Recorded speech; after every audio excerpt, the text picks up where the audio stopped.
అందరికీ నమస్కారం. Welcome to RK media. నేను మీ రవి. మహబూబ్నగర్ అంటేనే గుర్తొచ్చేది అత్యంత చారిత్రాత్మక చెట్టు అయిన పిల్లలమర్రి చెట్టు. సో 700 చరిత్ర కలిగిన ఈ పిల్లలమర్రి చెట్టు కొన్ని రోజులుగా ఈ చెట్టు శిథిలావస్థలో ఉంటే ఈ కలెక్టర్ రొనాల్డ్ రాస్ గారు మిగతా అధికారులు కూడా ఈ చెట్టుని మళ్ళీ పునర్జీవనం చేసి ఎంతోమంది పర్యాటకుల తాకిడి కూడా మళ్ళీ స్టార్ట్ అవ్వడం జరిగింది. ఒక్కసారి ఇక్కడ చాలామంది కూడా పర్యాటకులు వస్తూ ఉన్నారు.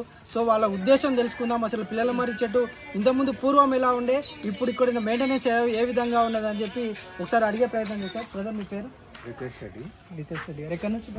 హైదరాబాద్ ఎల్బీనగర్ నుంచి మాట్లాడుతున్నాను. అది ఇక్కడ మెయింటెనెన్స్ ఎట్లుంది? యాక్చువల్ మహబూబ్నగర్ పాలమూరు బిడ్డనే. ఎన్నో ఇయర్స్ తర్వాత నేను వస్తున్నాను ఇక్కడికి. అప్పుడు చాలా మెయింటెనెన్స్ చాలా బాగుండే. ఇప్పుడు మెయింటెనెన్స్ అసలు ఎక్కడ చెత్త అక్కడనే పడేస్తున్నారు తినేసి. మనకి ప్రాపర్ గైడెన్స్ ఎవరు లేరు. టికెట్స్ మాత్రం తీసుకుంటున్నారు ఎక్కడక్కడ, కానీ మెయింటెనెన్స్ సరిగా లేదు. ఇంకా చాలా డెవలప్మెంట్ చేసి దానికి ఒక మర్రి చెట్టుని కూడా ఇంకా కాపాడాలి. ప్రకృతిని ఇవంతా మన కాపాడుకుంటేనే రేపు.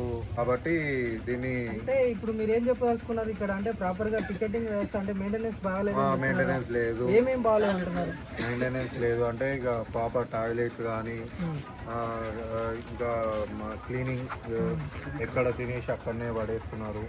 ప్రాపర్ డస్ట్బిన్స్ కానీ ఏదైనా పెడితే మంచిగా క్లీన్గా ఉంటుంది. సో అంతే. మీ పేరు? నా పేరు శ్రీరామ్ అన్న. మేము కలకూడదు నుంచి వచ్చినాము. పిల్లలు మరి అంటే ఒక చరిత్ర ఉండే. ఇప్పుడు కనీసం వల్ల పిల్లలు చూడడానికి ఒక పక్షులు కానీ, జంతువులు కానీ, తర్వాత పాములు కానీ ఇలాంటి ఏం కూడా సహకారం లేవు. ఓన్లీ ఒక కొండ చీల తప్ప అలా ఏం లేదు. మీ పల్లెటూరులో చూసేటివి కానీ నెమ్మలు ఉంది, ఇంకా పాములు ఉన్నాయి తప్ప కానీ నీట్నెస్ లేదు. టాయిలెట్స్ కూడా లేదు. పిల్లలు వచ్చినా కానీ టాయిలెట్ చేయడానికి ఇక్కడ కూడా ఎవరు సహకారం కూడా లేదు.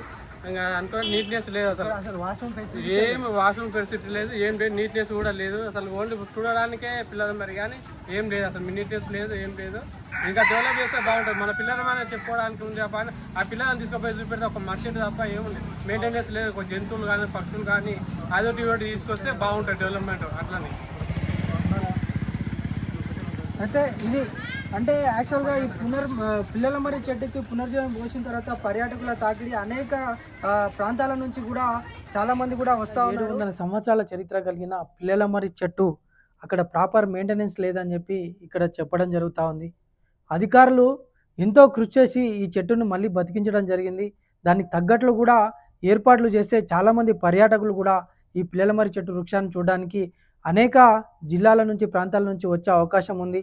ముఖ్యంగా మహిళలు టాయిలెట్స్ లేక ఇబ్బంది పడుతూ ఉన్నారు. సో ఫెసిలిటీస్ సరిగా లేనందుకు కూడా చాలామంది కూడా రావడం లేదు. కాబట్టి అక్కడ ప్రాపర్ ఫెసిలిటీస్ క్రియేట్ చేయాలని చెప్పి అక్కడ అధికారులను కోరడం జరుగుతూ ఉంది మా ఆర్కే మీడియా నుంచి. అదేవిధంగా ఉమ్మడి మహబూబ్నగర్ జిల్లాకే స్టేటస్ సింబల్గా ఉన్న ఈ పిల్లలమర్రి చెట్టు వృక్షాన్ని ఏ విధంగానైనా అక్కడ ప్రాపర్ మెయింటెనెన్స్ చేసి పర్యాటకుల తాకిడి పెంచే విధంగా కృషి చేయాలని చెప్పి ఉమ్మడి మహబూబ్నగర్ జిల్లా నియోజకవర్గాలకు సంబంధించిన 14 మంది ఎమ్మెల్యేలను మా ఆర్కే మీడియా నుంచి కోరుతా ఉన్నాము. అదేవిధంగా మహబూబ్నగర్ నియోజకవర్గానికి సంబంధించిన ఎమ్మెల్యే ఎన్ఎం శ్రీనివాస్ రెడ్డి గారిని, మరియు చర్చల నియోజకవర్గానికి సంబంధించిన అనిరుద్ రెడ్డి గారిని, మరియు దేవరకద్ర నియోజకవర్గానికి సంబంధించిన జిఎంఆర్ గారిని ప్రత్యేక దృష్టి పెట్టాలని చెప్పి మా ఆర్కే మీడియా నుంచి కోరుతా ఉన్నాం. సో అత్యంత చారిత్రాత్మక వృక్ష సంపదను మనం కాపాడుకోవాలి. మన జిల్లాకే స్టేటస్ సింబల్గా ఉన్న ఈ వృక్షాన్ని ప్రాపర్ మెయింటెనెన్స్ అక్కడ క్రియేట్ చేసి అనేక మంది పర్యాటకుల తాకిడి మరియు పర్యాటక ప్రాంతంగా దీన్ని తీర్చిదిద్దాలని చెప్పి మా ఆర్కే మీడియా నుంచి కోరుతా ఉన్నాం.